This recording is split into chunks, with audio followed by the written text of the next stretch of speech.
할렐루야. 얘들아, 우리 오늘 또 이거 기자문 하자. 자, 잘 봐.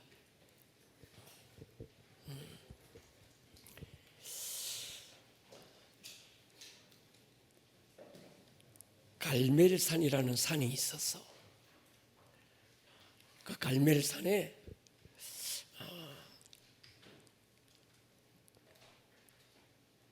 850명의 이방 선지자들을 모아놓고 하늘에 불을 떨어뜨렸던 한 선지자가 있었어.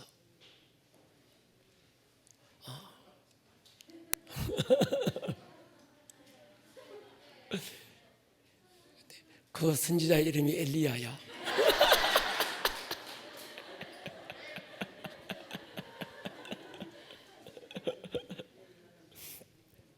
이 엘리야가 잘 들어야 돼. 하늘에 불을 떨어뜨리고 그 다음에 3년 6개월 동안 닫혔던 하늘의 문을 열기 위해서 다시 그 갈멜산으로 올라가서 하나님께 기도를 했어. 몇 번 기도했을까? 자, 뒤전사님 보지 말고 니들끼리 해. 몇 번 기도했을까? 그냥 모르겠거든. 그냥 막 던져봐.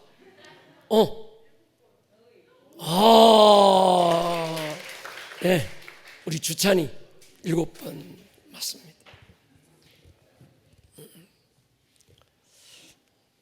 어떤 자세로 기도했는지 아니? 올라와 봐라. 올라와. 저쪽을 향해서 무릎을 꿇어봐. 그렇지. 그리고 무릎을 확 꿇어. 양무릎 사이에 머리를 넣어야 돼. 그렇지.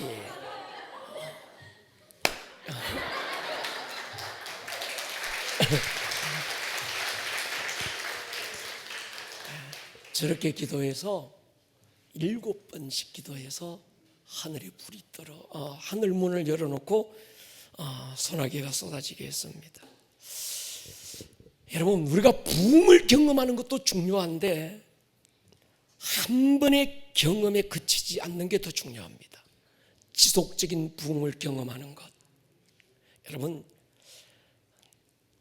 한순간의 부흥으로 끝나면 갈멜산의 그 엘리야가 그릿 시내가의 폐잔병이 되는 건 일순간입니다. 내가 왕년에 이런 은혜를 경험하고 내가 왕년에 이렇게 기도하고 그 의미 없습니다. 어제의 은혜로 오늘을 유지할 수 없고 어제 받은 그 능력으로 오늘을 이길 힘이 안 되는 거지요.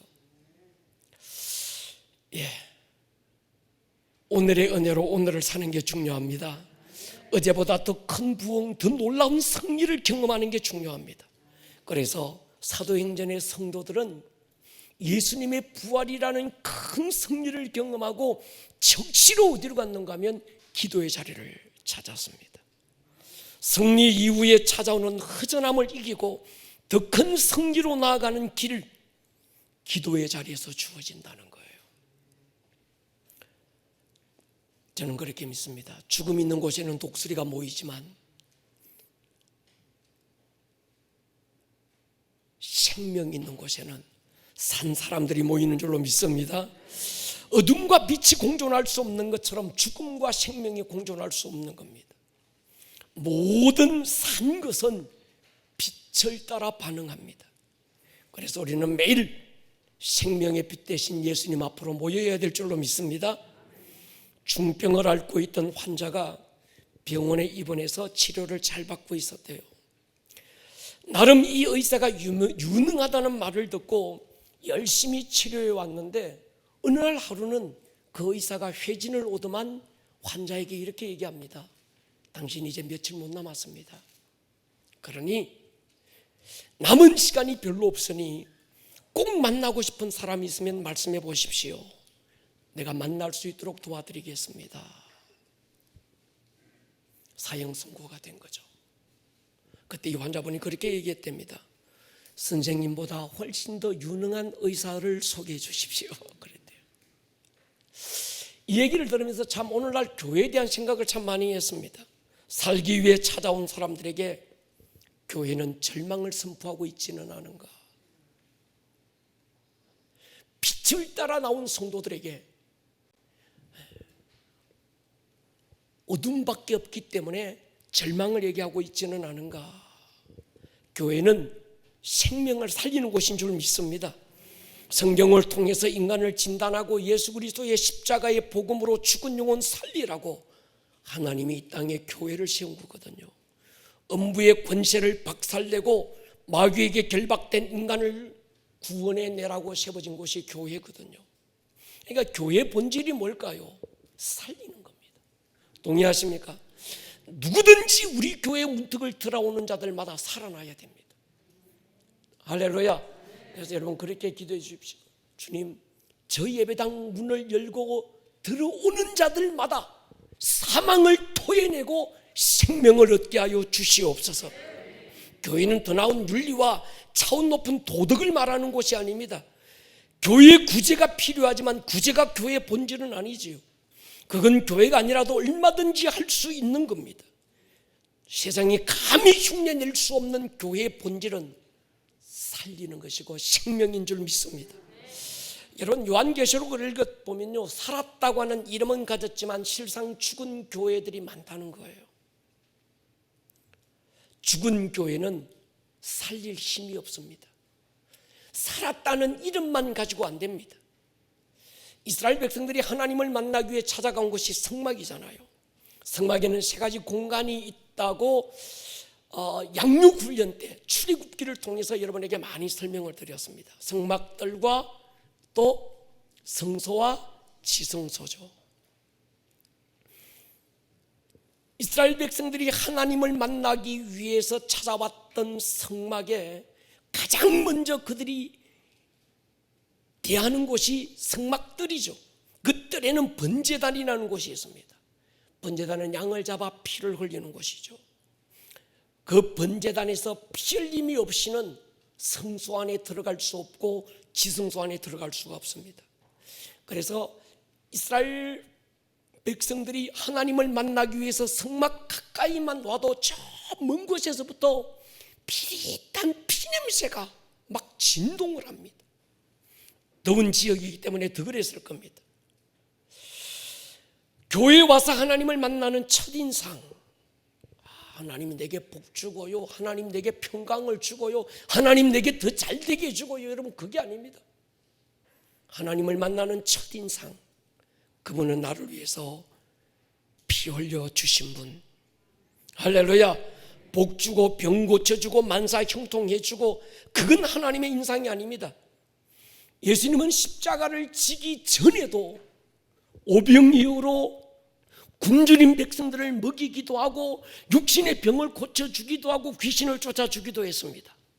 그런데 그분은 결국 십자가에서 피 흘리고 죽었습니다. 더 나타낼 능력이 없어서, 아니면 더 보여줄 사랑이 없어서가 아닙니다. 십자가만 보여주고 나타내실 사랑이었기 때문에 그 십자가 하나가 우리에게 공개하고 싶은 하나님의 사랑의 전부였고, 그 십자가가 우리를 향한 하나님의 사랑의 전부였다는 거예요. 그래서 로마서에서 보면 우리가 아직 죄인 되었을 때 그리스도께서 우리를 죽으심으로 우리에 대한 자기의 사랑을 확정하셨다. 먹을 걸 주는 것도 사랑일 수 있고, 육신의 질병을 고쳐주는 것도 사랑일 수 있고, 귀신을 쫓아주는 것도 사랑일 수 있지만, 하나님의 사랑의 본질은 죽은 우리 영혼을 살리는 것인 줄 믿습니다. 그러니까 여러분, 하나님은 나를 위해서 십자가 위에서 피 흘리신 분이라고 하는 번제단의 경험이 없이는 아무 의미가 없는 거죠. 만약 어떤 누군가가 당신이 믿는 하나님은 어떤 분이냐고 누가 물을 때, 하나님은요 복 주고요, 돈 주고요, 만사 형통하게 주고요, 아닙니다. 내가 만난 하나님은 갈보리 언덕 십자가 어긋진 나무 위에서 자기의 몸을 걸어놓고 가슴을 찢고 나를 위해서 피 흘려 주신 분입니다. 그 피로 내 모든 죄를 다 용서하셨고 그 피가 나를 살렸고, 할렐루야. 우리가 해야 될, 내가 만난 하나님을 자랑할 수 있는 유일한 근거가 그거여야 된다는 거예요. 그래서 레위기서에 보면 모든 생명은 피에 있다, 피가 살린다는 겁니다. 그래서 교회는 예수의 피냄새로 진동해야 합니다. 교회에 무슨 문학 강좌가 있고 교회에 무슨 프로그램이 있고 다 좋습니다. 그러나 교회는 예수의 피냄새가 나야 되는 거예요. 누구라도 우리 교회 가까이 오면 예수의 피냄새를 맡을 수 있어야 합니다. 오늘 교회가 이 원초적인 복음을 잃어버렸습니다. 복음 아닌 것들이 복음이라는 가면을 쓰고 교회를 장악했습니다. 복음 아닌 어떤 것들도 모양과 무늬는 그럴듯한데 그 안에 생명이 없습니다. 오직 십자가의 복음만 생명이고, 할렐루야, 십자가의 복음만 우리를 살리는 겁니다. 우리가 듣기에 편하고 가리운 곳을 긁어주면서 부담 없고 어쩌면 듣기에 좋을 수도 있는 그런 말들은 우리에게 생명을 줄 수 없습니다. 그래서 많은 사람들이 죽어가다가 살기 위해서 교회를 찾아왔는데, 교회는 살리는 예수에게 소개해 주는 게 아니라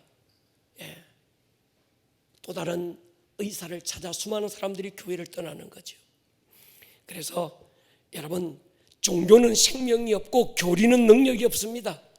오직 예수님만 생명이고 복음만 진리고, 성령님은 우리를 생명과 진리로 이끄시는 분, 그분은 우리를 기도의 자리로 지속적으로 이끄시는 분인 거죠. 지난주에 제가 지난주에 주일 예배가 끝난 다음에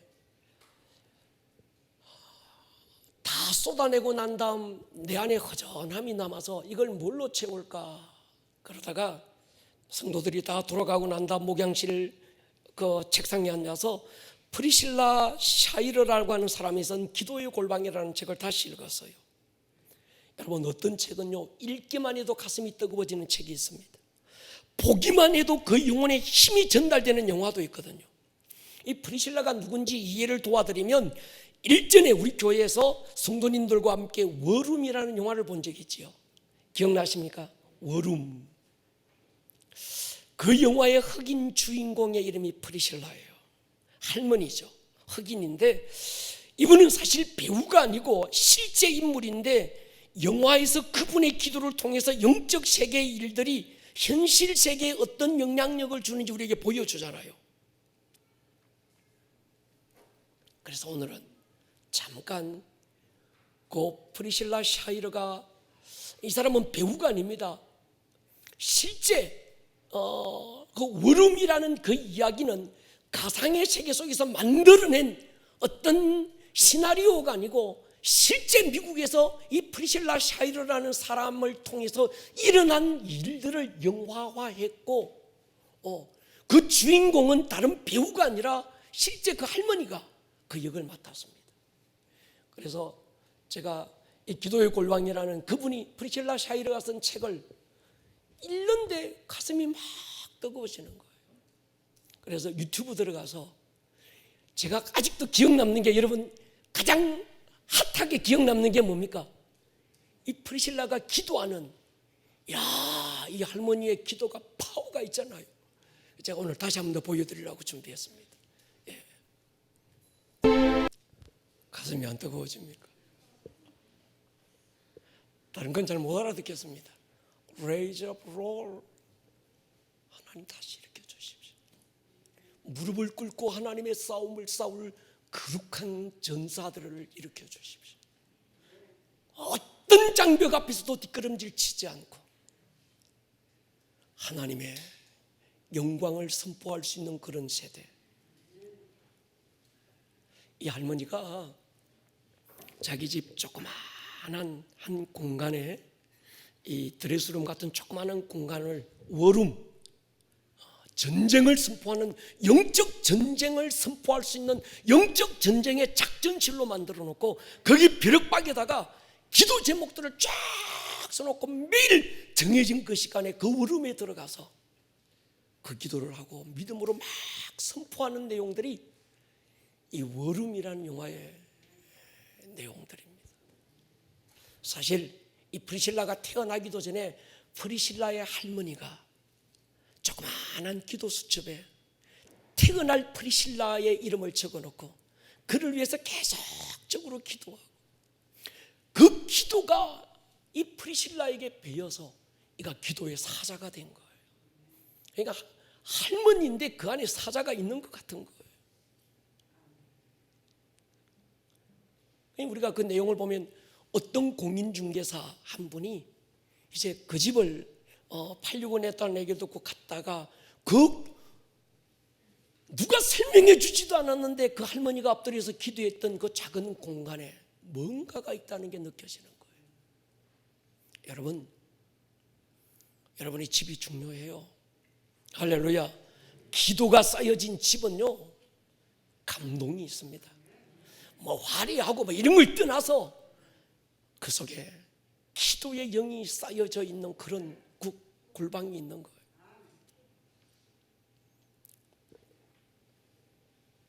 그런 생각을 했습니다. 우리 교회가 오늘 이 시대의 울음이 됐으면 좋겠다. 할렐루야. 그래서 정말 이 시대 하나님의 영적 작전실 우리 교회가 되는 거예요. 여러분, 사도행전의 부흥의 불씨가 된 사건이 있었습니다. 사도행전 3장에서 성전 미문에 앉아서 구걸하던 태어나면서부터 안전뱅이가 됐던 사람을 베드로와 요한이 일으키잖아요. 은과 금은 내게 없지만 내게 있는 것을 네게 주는데 곧 예수의 이름으로 일어나 걸어라. 그 선포가 떨어지는 즉시로 안전뱅이가 일어서서 뛰기도 하고 걷기도 하며 온 성전을 돌아다니며 하나님을 찬양했습니다. 이 한 사건이 촉매제가 되면서 온 예루살렘이 뒤집어지기 시작했습니다. 물론 사도들은 박해를 받기도 했습니다. 다시는 예수의 이름으로 말하지도 말고 가르치지도 말라 위협을 받기도 했습니다. 그런데 사도들은 굴하지 않지요. 내가 하나님 앞에서 하나님의 말씀을 듣는 게 옳겠니? 너희 말 듣는 게 옳겠니? 너희가 판단해 보라는 거예요. 당당하게 복음을 선포하지요. 한때 작은 위협에도 예수를 모른다고 부인했던 베드로가 이렇게 당당할 수 있었던 이유가 뭘까? 아마 사도행전 2장에서 엄청난 성령의 역사를 경험하고 사도행전 3장에서 자기 눈앞에서 태어나면서부터 안전뱅이 된 자가 그 예수의 이름 앞에 일어나 걷는 경험이 그를 다시 힘을 얻게 하지 않았을까 확신을 가지게 했던 거예요. 저는 그렇게 믿습니다. 최고의 지식은 경험인 줄 믿습니다. 경험되지 못한 지식은 말장난입니다. 사도들은 굴하지 않고 더욱 담대하게 복음을 전했고 그 복음을 듣고 하루에 3,000명, 5,000명이 형제여 우리가 어찌할꼬 하나님 앞에 돌아오기 시작한 거예요. 우리가 간과하지 말아야 될 한 가지가 있습니다. 사도행전 3장의 안전뱅이 사건은 그냥 일어난 게 아닙니다. 베드로와 요한이 기도하러 가다가 일어난 사건입니다. 예수님께서 성천하시기 전 예루살렘을 떠나지 말고 아버지께서 약속하신 것을 기다리라. 그들은 막연하게 기다린 게 아니라 오로지 기도에 힘쓰며 기다린 거죠. 그러니까 성령님이 그들에게 일하신 후에도 그들이 지속적인 승리를 경험할 수 있었던 것은 그들이 지속적인 기도의 자리를 찾았다는 거예요. 그러니까 여러분, 우리가 한번 은혜 받고 하나 능력 받고 은사 받고 할렐루야 그거로 끝나면 안 됩니다. 흘러간 물로는 절대 물러방아를 못 돌리게 합니다. 지속적인 기도의 자리에 할렐루야 다시 하늘의 능력을 다운로드시킬 수 있는 그 현장 나를 막 몰고 가야 되는 거죠. 한 번은 베드로가 오기에 갇히잖아요. 그 전날 야고보가 목에 잘려 순교합니다. 이제 내일이면 베드로 차례입니다. 형장의 이슬로 사라집니다. 그 밤에 이상한 일이 일어납니다. 일순간에 감옥문이 열리더니 자고 있던 베드로의 옆구리를 누군가가 팍 걷어서 찼습니다. 쇠사슬이 저절로 풀렸고 감옥문이 저절로 열렸습니다. 큰 길거리에 나가고 나서야 베드로가 정신 차리고 보니까 천사가 자기의 손을 이끌고 거기까지 데리고 온 거예요. 베드로는 이 일이 어떻게 일어나게 됐는지 당시에는 몰랐습니다. 그래서 그가 감옥에서 나와서 바로 달려간 곳이 어딘가 하면 마가의 작은 다락방, 사도행전 2장에서 성령님이 강림했던 그 기도의 자리로 베드로가 바로 가는 거예요. 베드로가 이때 집으로 안 갔습니다. 야, 하나님이 죽을 뻔한 나를 살려주신네, 나 이것도 잡히면 죽으니까 나 산으로 도망가야지, 톡을 파고 들어가야지, 그러지 않았습니다. 베드로가 간 곳은 기도의 집이었어요. 사도행전 12장 12절 보십시오. 깨닫고 마가라는 요한의 어머니 마리아의 집에 가니 여러 사람이 거기 모여서 뭐하고 있습니까? 기도하고 있더라. 그러니까 베드로는 자기에게 이 일이 어떻게 해서 일어나게 됐는지 몰랐어요.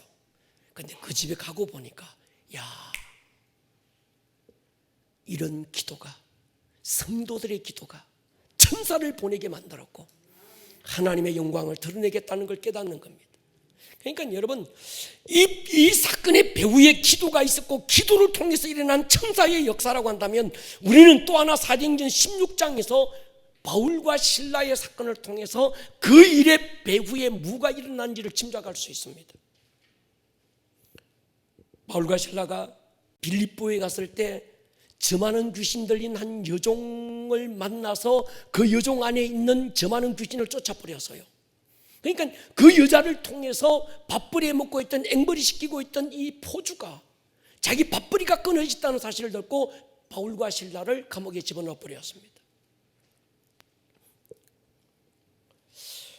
그 밤에 바울과 실라가 정신 차리고 제일 먼저 한 일이 뭘까요? 기도하고 찬양합니다.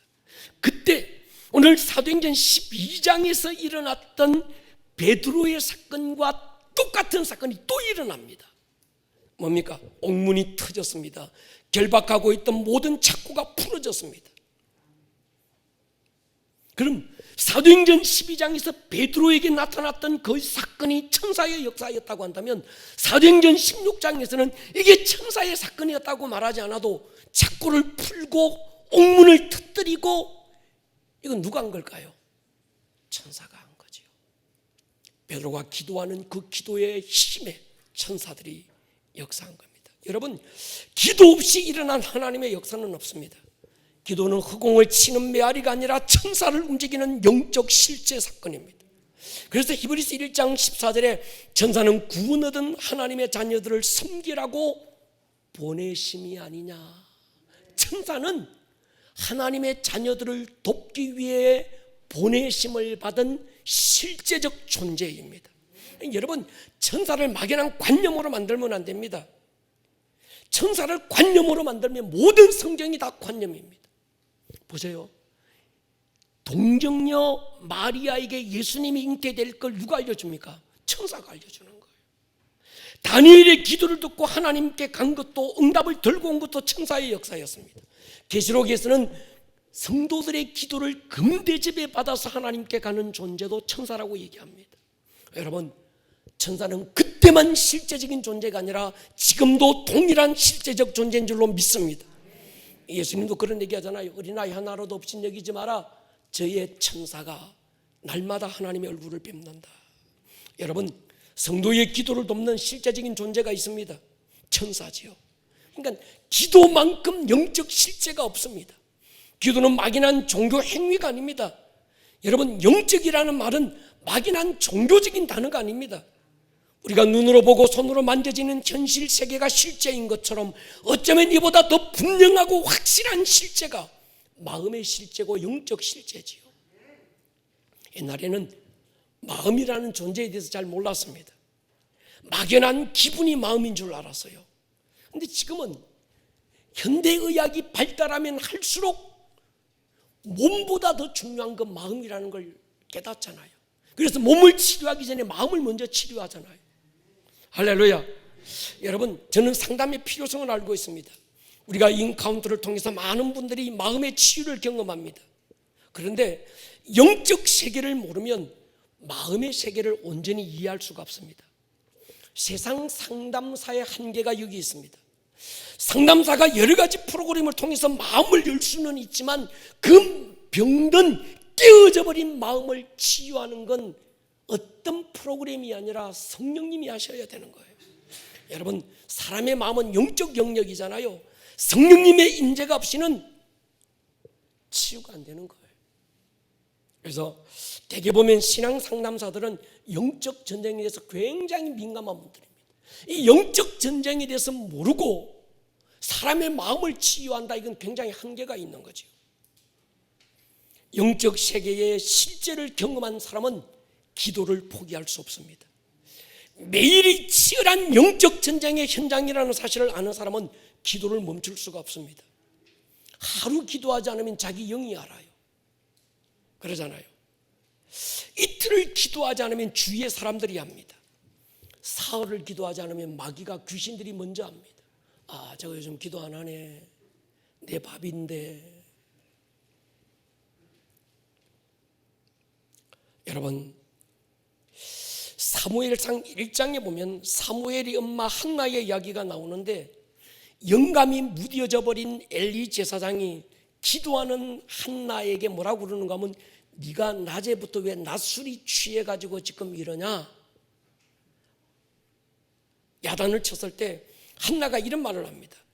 내가 술에 취한 게 아니라 여호와 앞에 내 심정을 통한 것뿐입니다.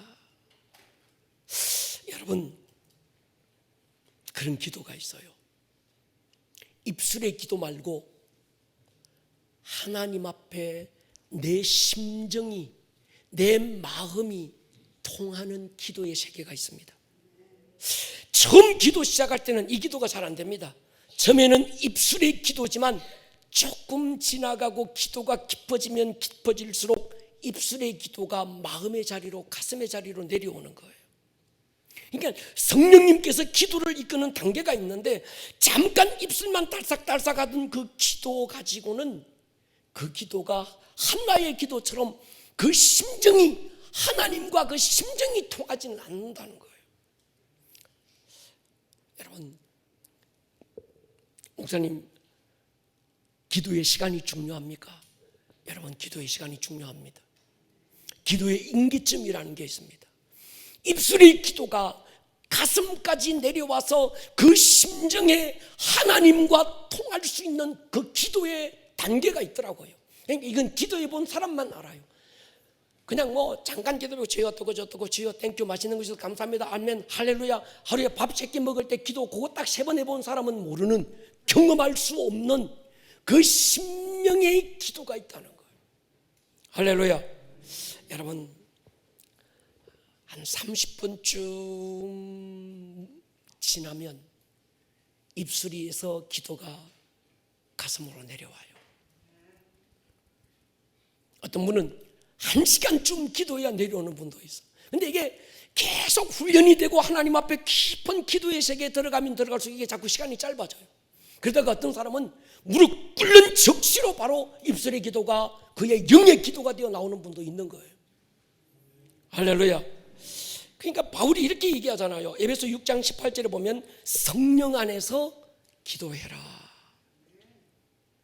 물 가장자리에서 물장 붙이고 찰싹거리고 놀는 것 말고 깊은 기도, 내가 상상하지 못했던 깊은 기도의 세계를 갈망할 수 있는 사람, 그 기도의 세계를 사모할 수 있는 사람이 돼야 돼요. 어떤 분은 입술의 기도에서 가슴으로 기도가 내려앉고 성령님께서 그 기도를 이끄시려고 이젠 입술의 기도가 가슴으로 내려가는 것 같으면 벌떡 일어나서 집에 가는 거예요.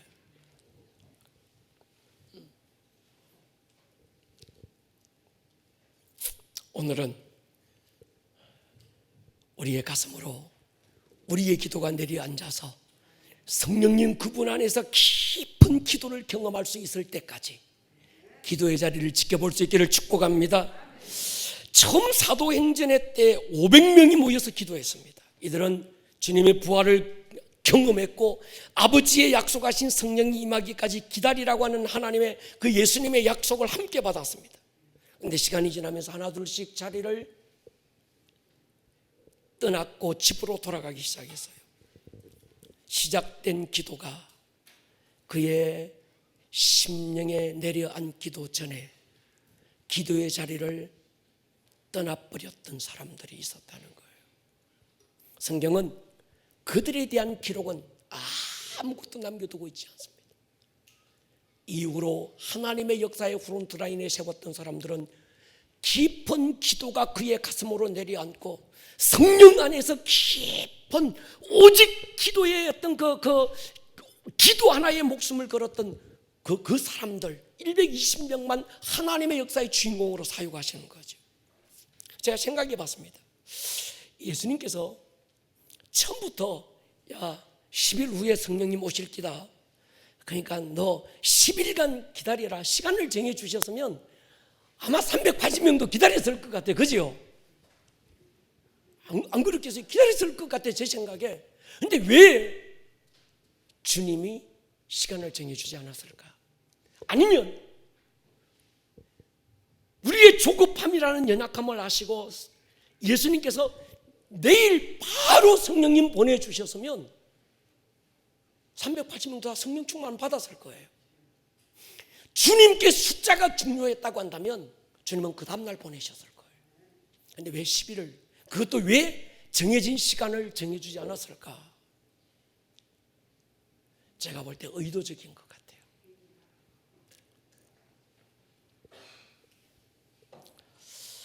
이들만이 아니라 성경 여러 곳에 비슷한 예가 많은데, 제가 전에 말씀드렸던 하룻셈에 모여들었던 마지막으로 남겨졌던 기도원의 300용사, 처음에 32,000명이 모였는데 다 돌려보내고 물도 먹여보고 두려워 떠는 자들 가라 그러고 마지막으로 300명만 남기신 이유가 뭘까? 하나님께는 숫자가 중요하지 않는 겁니다. 하나님께 누구가 중요할까요? 끝까지 포기하지 않는 기도의 사람이 필요한 겁니다. 저와 여러분들인 줄로 믿습니다. 그 소수의 사람들을 통해서 하나님은 하나님의 역사를 이루어 나가시는 거죠. 여러분, 끈질긴 기도의 한 사람이 나라를 구하는 줄로 믿습니다. 그러니까 하나님께는 끈기가 중요합니다. 끝까지 기도의 자리를 지키는 사람을 통해서 하나님이 일하시는 거죠. 120명, 이들은 어떤 사람이었을까? 주님은 중심을 보시는 분이잖아요. 아마 하나님이 보실 때, 예수님이 보실 때 이들은 열흘이 아니라 한 달이 아니라 1년이 아니라 10년이 지나가도 성령님 오실 때까지 포기하지 않고 저들은 기도의 자리를 지킬 거라는 믿음이 간 사람들이라는 생각이 드는 거예요. 우리도 그랬으면 좋겠습니다. 하나님 아름다운 꿈의 교회 우리 성도들은 그런 분들이 되게 해주십시오. 기도 하나에 목숨 걸고 기도 하나로 세상과 승부하고 기도 하나로 하나님의 역사를 드러낼 수 있는 그런 사람 말이죠. 우리가 세상을 살다가 세상을 주도하지 못하고 끌려다니는 이유가 있습니다. 힘이 없는 거예요. 세상을 끌고 올 수 있는 힘이 없습니다. 여러분, 기도하지 않으면요, 바람 부는 대로 물결 치는 대로 흘려가고 그냥 떠내려가게 되어 있습니다. 세상이든지 영적 세계든지 저는 기도하는 사람이 주도권을 지는 줄로 믿습니다. 그 사람들이 120명이었고 사도들이었던 거죠. 여러분, 그런 권유를 드리고 싶어요. 사소한 건 양보하세요. 돈 조금 손해보세요. 악바리처럼 그러지 마세요. 아브라함처럼 야, 네 눈에 좋은 거 먼저 선택해라, 이럴 수 있는 사람. 그러나 양보하지 말아야 될 게 있습니다. 영적 주도권은 양보하지 말아야 합니다. 이 영적 주도권을 뺏기고 나면 인생의 모든 주도권이 뺏기는 겁니다. 요즘 우리 청년들이 또 청소년들이 캠프를 준비하고 있습니다. 빵도 만들어서 팔고 이번 오는 주를 기대하십시오. 이번 주까지 밥이 없다는 얘기 듣고 청소년부에서 샌드위치를 준비하고 있습니다. 공짜는 아닙니다.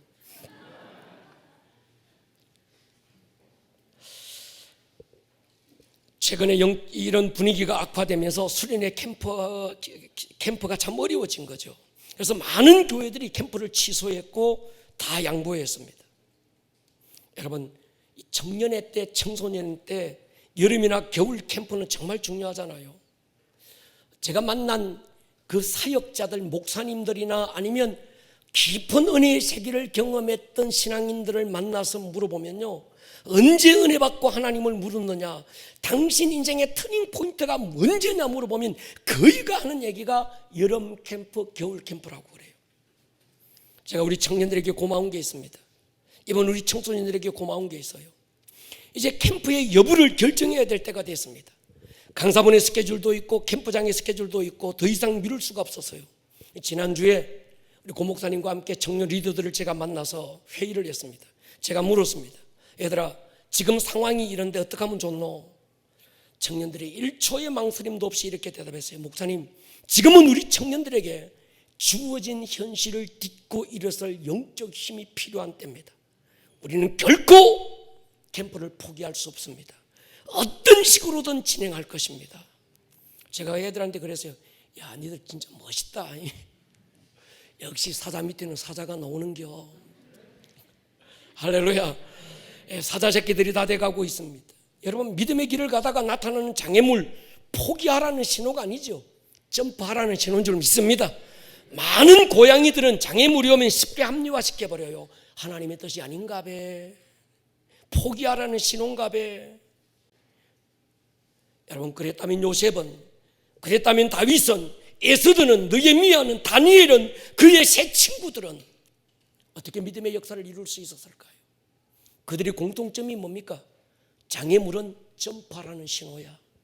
장애물은 돌아가라는 게 아니고, 장애물은 멈추라는 얘기가 아니고, 장애물은 믿음의 주요 온전케 하시는 예수의 능력을 힘입고 뛰어넘으라고 준 거예요. 그게 다니엘이었습니다. 그게 다윗이었고, 그게 요셉이었고, 그게 하나님의 사람들이었다는 거예요. 이제 우리 청년들에게도, 우리 청소년들에게도 이런 도전을 주고 싶어요. 얘들아, 니들이 믿음의 길을 걸어갈 때 장애물 틀림없이 만난다.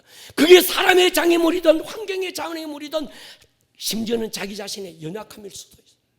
그럴 때는 야, 이게 하나님 뜻이 포기하라는 건가 봐. 아니야.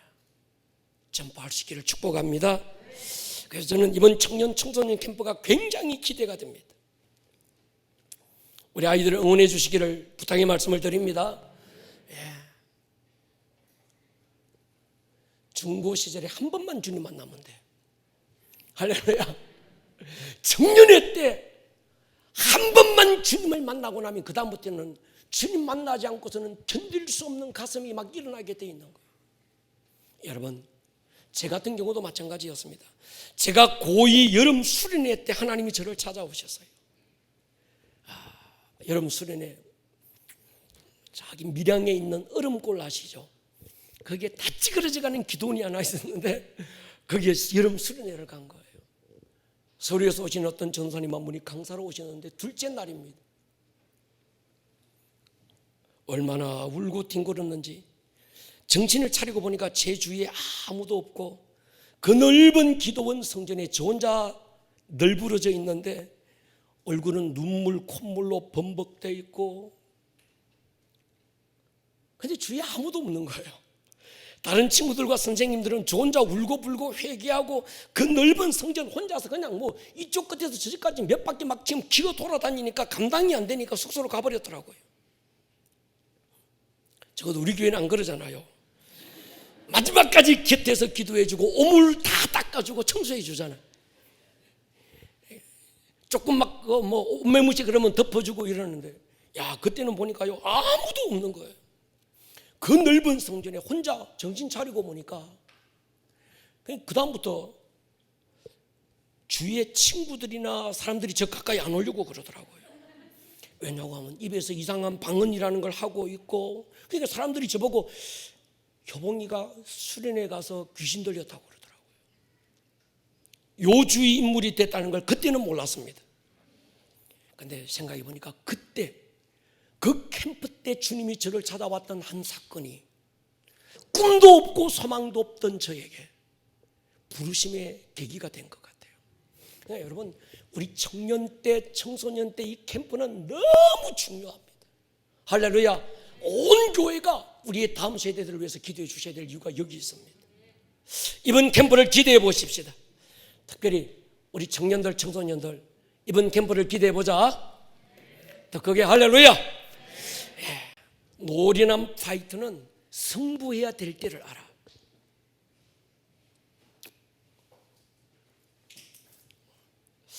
여러분, 내가 이끌지 않으면 이끌림 당하게 돼 있습니다.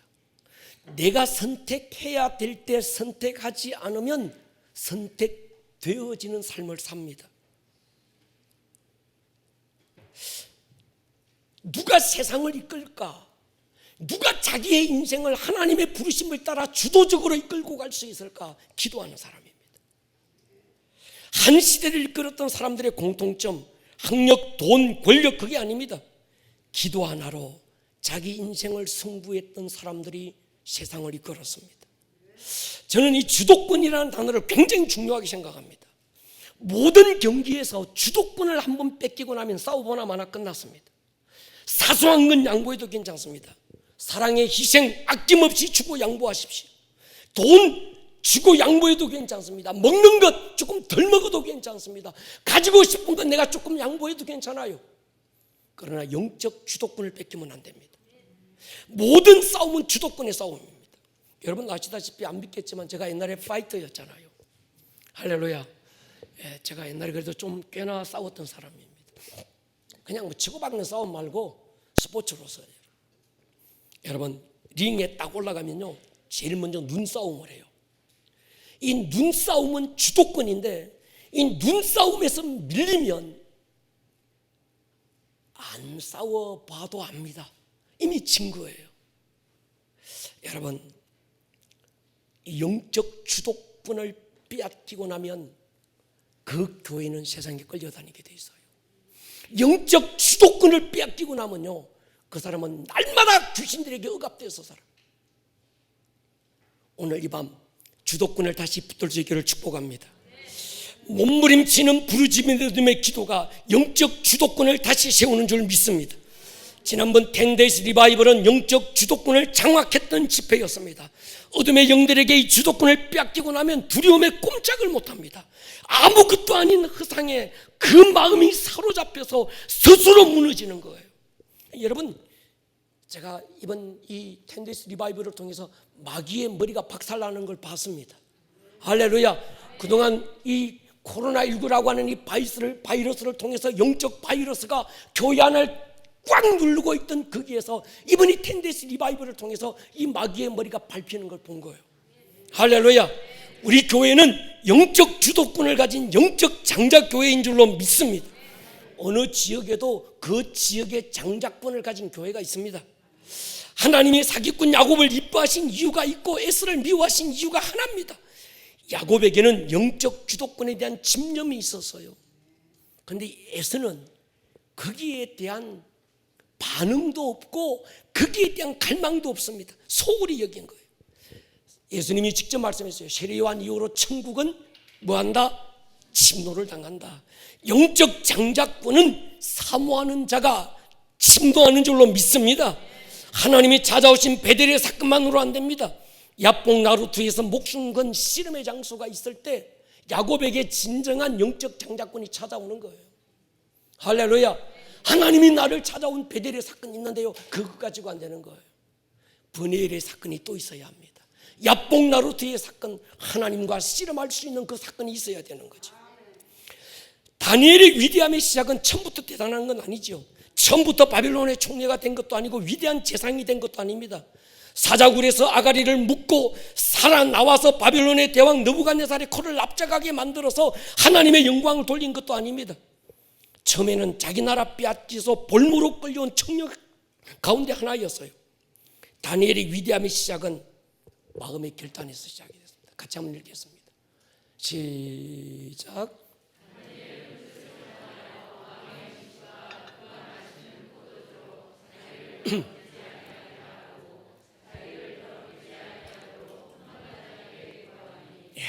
다니엘의 위대함의 시작은 여기서부터 시작이 됐습니다. 뜻을 정했다는 거예요. 할렐루야. 하늘의 하나님을 향하여 뜻을 정한 그 작은 하나의 사건이 다니엘을 위대함으로 만들어가기 시작했습니다. 더 놀라운 건 한 번 정한 그 뜻이 흔들리지 않았다는 거예요. 무엇이 그런 뜻을 정하게 하고 한 번 정한 마음의 뜻이 흔들리지 않게 했을까? 기도입니다. 여러분 영적 주도권은 먼저 뜻을 정한 자에게 주어집니다. 그러나 그 영적 주도권이 흔들리지 않고 끝까지 유지될 수 있는 길은 기도밖에 없습니다. 기도의 사람은 정한 뜻이 흔들리지 않는 거예요. 예비하는 인생은 하나님을 향한 정한 뜻을 포기할 수 없습니다. 뜻을 정하지 않으면 뜻이 정해져 버려. 내가 하늘의 하나님을 향하여 뜻을 정하지 않으면 세상이 그의 주도권대로 나를 이끌고 가게 되어 있습니다. 여러분 보십시오. 다니엘서 6장 보십시오. 다니엘이 조서의 왕의 도장이 찍힌 걸 알고도 자기 집에 돌아가서는 윗방에 올라가 예루살렘으로 향한 창문을 열고 전에 하던 대로, 한 번 정한 뜻이 흔들리지 않는 거예요. 할렐루야. 자기의 원수들이 지켜보고 있고 기도하는 게 발각되고 나면 사자굴에 던져진다는, 이미 왕의 도장이 찍혔다는 사실을 알고도 그 뜻이 흔들리지 않는 사람, 전에 하던 대로 하루 3번씩 무릎을 꿇고 기도했다. 이건 다니엘만이 아니죠. 13절에 보면요, 그들이 왕 앞에 말하여 이르되 왕이여 사로잡혀온 유다 자손 중에 다니엘이 왕과 왕의 도장이 찍힌 금령을 존중하지 아니하고 하루 3번씩 기도하나이다. 이게 다니엘을 위대한 만드는 거예요. 다니엘이 바벨론, 페르시아, 메대 세 왕조에 걸쳐서 그 바벨론이라고 하는, 페르시아라고 하는 거대한 그 민족을 주도해 나갈 수 있었던 주도권이 어디 있었는가 하면 여기 있었던 거예요. 여러분, 기도해야 주도권을 질 수 있는 줄로 믿습니다. 태평양 바다에 떠 있다고 다 항해하는 배는 아닙니다. 어떤 배는 항해를 하고 있지만 어떤 배는 표류하고 있습니다. 차이가 뭘까요? 정해진 뜻이 없다면 그건 표류하고 있고, 뜻이 정해져 있는 그 배는 항해를 하고 있는 겁니다. 여러분, 표류하는 인생들 많습니다. 살아있다고 다 산 게 아닙니다. 가야 될 목적지가 없고, 살아도 살아야 될 이유가 없고, 먹어도 먹어야 될 분명한 어떤 목적이 없다고 한다면 그건 표류하는 인생이죠. 여러분, 우리는 생존을 위해서 사는 자가 아니잖아요. 동의하십니까? 꿈은 희미해도 괜찮습니다. 얘들아, 당장의 선명한 비전이 없어도 괜찮다. 그러나 하나님을 향한 정한 뜻이 없다면 그건 안 되는 거예요. 얘들아, 목사님 봐. 목사님, 나 꿈이 없는데요. 얘들아, 괜찮아. 나도 꿈이 없었어. 선명한 비전이 없는데요. 얘들아, 괜찮다. 그러나 오늘 하나님을 향하여 정한 의지가 없다면 그건 안 되는 거예요.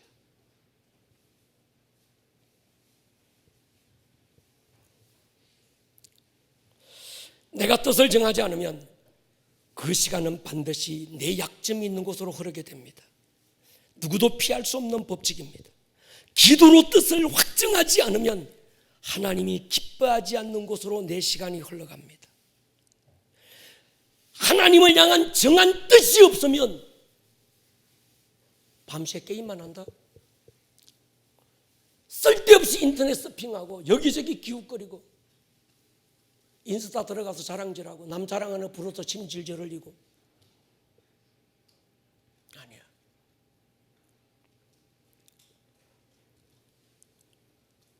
하나님을 향하여 정해진 뜻, 나는 예배하는 인생이 될 것입니다. 정말 나는 하나님을 기뻐하는 사람이 될 것입니다. 선명한 비전, 구체적인 어떤 그런 꿈이 아니래도 이 의지가 너희들 가슴 속에 없다고 한다면 너희들의 인생은 보나마나 뻔해.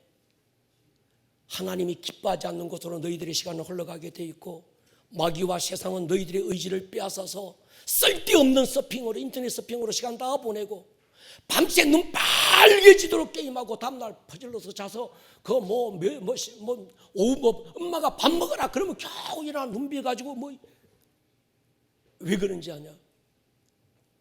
비전이 없어서 아니야.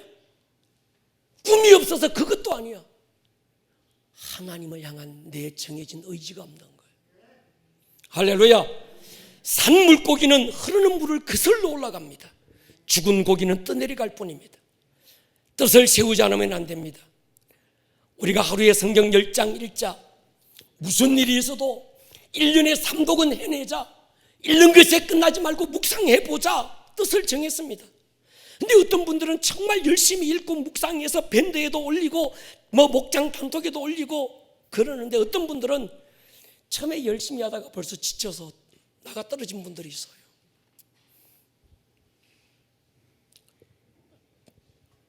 왜 그럴까? 목사님 바빠서예, 목사님 시간이 없어서예, 그것도 아닙니다. 여러분, 기도가 식어진 거예요. 할렐루야. 정확한 진단이 필요합니다. 그래 정확한 처방이 나오는 겁니다.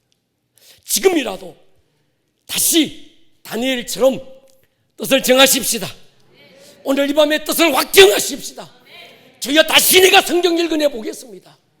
정말 한 자라도 주님 내 안에 주시는 감동을 묵상으로 내가 남겨놓겠습니다. 뜻을 정하는 것. 우리 오하비 애들, 우리 청소년들, 우리 청년들, 이번 여름 캠프에 정말 내가 하나님을 만나보리라. 할렐루야. 내 인생을 다시 한 번 더 리차지할 수 있는 그런 기회와 사건으로 내가 만들어 보리라. 뜻을 정하는 게 중요한 거예요.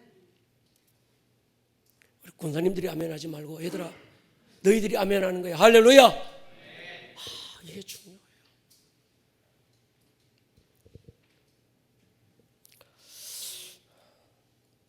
내가 밥은 안 먹어도 성경은 읽어낸다, 이런 의지가 있어야 돼.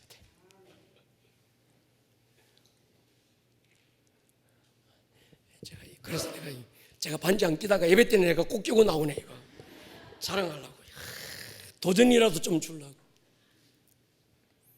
여러분,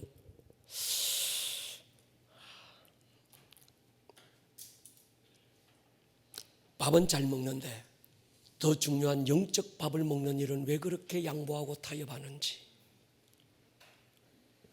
뜻을 정하지 않으면 절대로 읽어낼 수 없습니다. 텔레비전 앞에서 시간 보내는 건 훨씬 쉬운데 그 시간에 성경 읽어내는 건 쉽지 않습니다. 기도하지 않으면 정한 뜻을 유지할 수 없습니다. 여러분의 의지를 믿지 마시고 약한 의지를 솔직히 인정하고 하나님의 도움을 구할 수 있기를 축복합니다. 성령의 감동은 뜻을 정하게 하고 기도는 정한 뜻을 유지할 힘을 줍니다. 성령과 기도로 정한 뜻은 약점을 강점으로 만들고 내 한계를 점프하게 만드는 겁니다. 제 간증을 한번 해보겠습니다. 제가 저희 집안의 신앙의 일대 선대라고 부릅니다. 부모님들과 부모님들의 부모님들도 다 불자들이었습니다. 불자들만이 아니라 술로 탕진했던 가문이었어요. 제가 아니면 우리 집안의 영적 기류를 바꿀 수 있는 사람이 없겠더라고요. 그래서 제가 처음에 아버지 딱 돌아가시고 난 다음에 중학교 때 내가 우리 집안의 영적 기류를 내가 바꾸어야지 뜻을 정했습니다.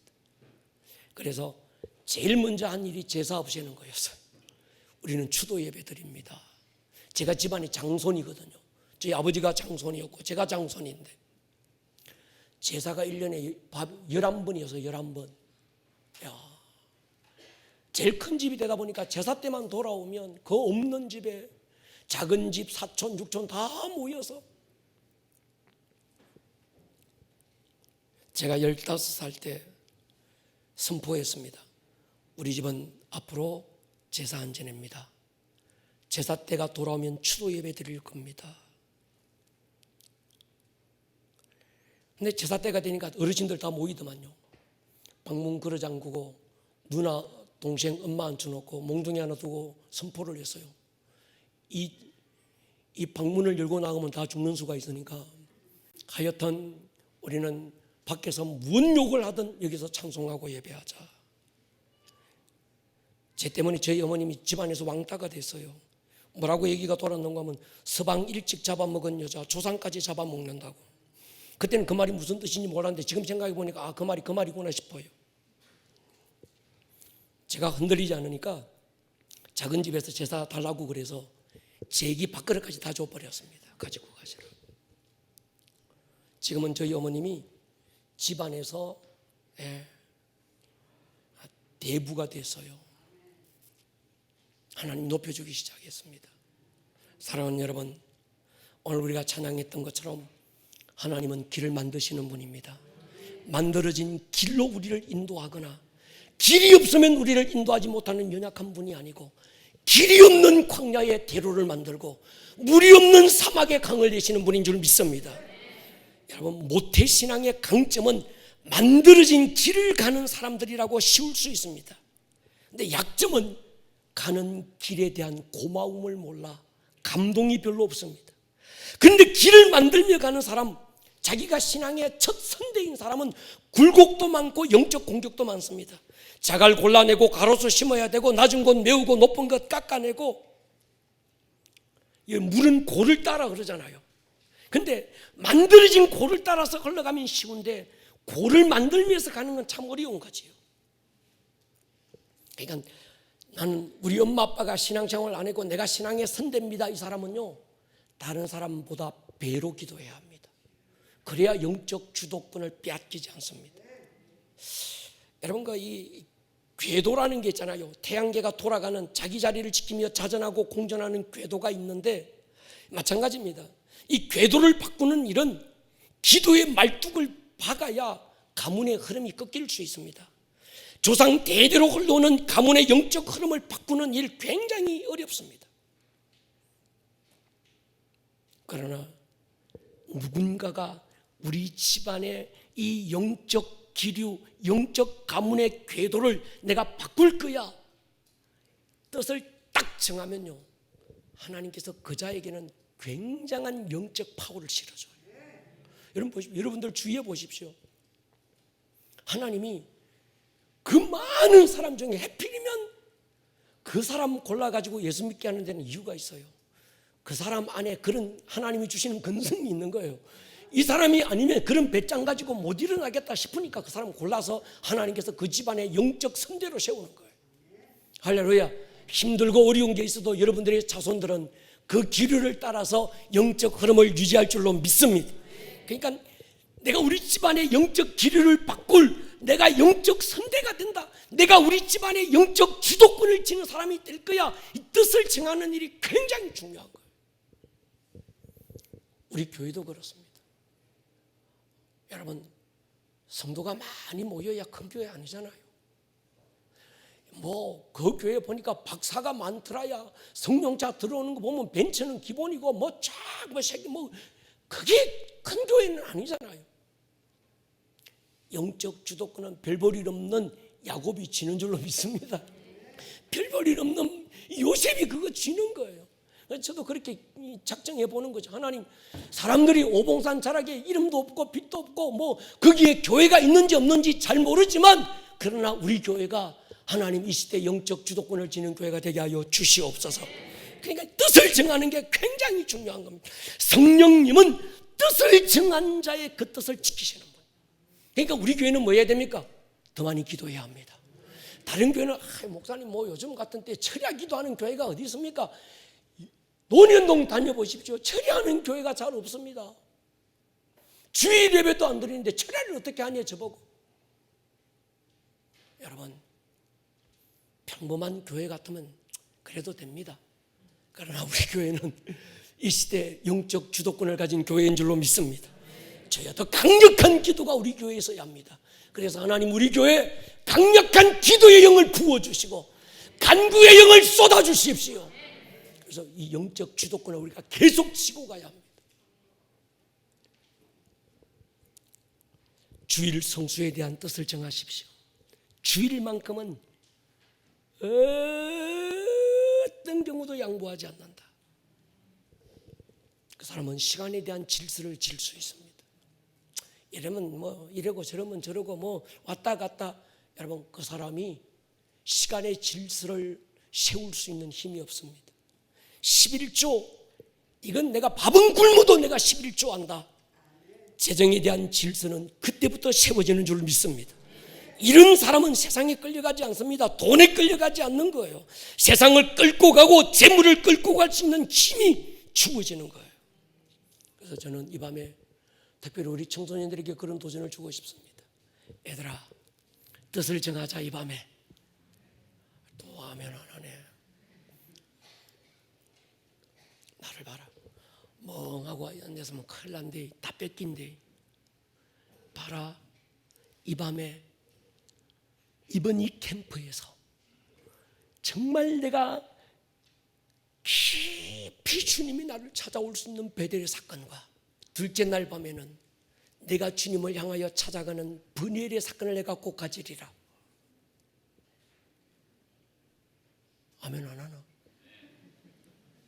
다시 이번 이 캠프에서 하나님이 나를 찾아오신 베델의 사건의 경험과 내가 주님의 다리 붙들고 몸부림치며 싸움했던 그 이 야복나루터 브니엘의 그 사건을 내 인생에 꼭 가져보리라.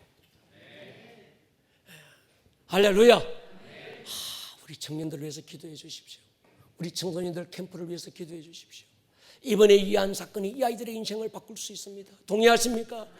저들이 정말 실제 우리가 달려가야 하고 이 주자들은 달려가야 될 주자는 우리 부모 세대가 아닙니다. 저는 우리 부모 세대 이런 것보다는 우리의 다음 세대 저 아이들에게 정말 저 아이들이 선두주자가 되고 저 아이들이 실제적으로 하나님의 싸움을 싸울 영적 주자들이 될 줄로 저는 믿습니다. 그러기 위해서는 이번 캠프가 굉장히 중요합니다. 그냥 또 하나의 캠프가 왔구나 이게 아니라 저희가 이번 이 캠프에 승부를 걸게 하여 주십시오. 머리를 한번 숙여 보십시다.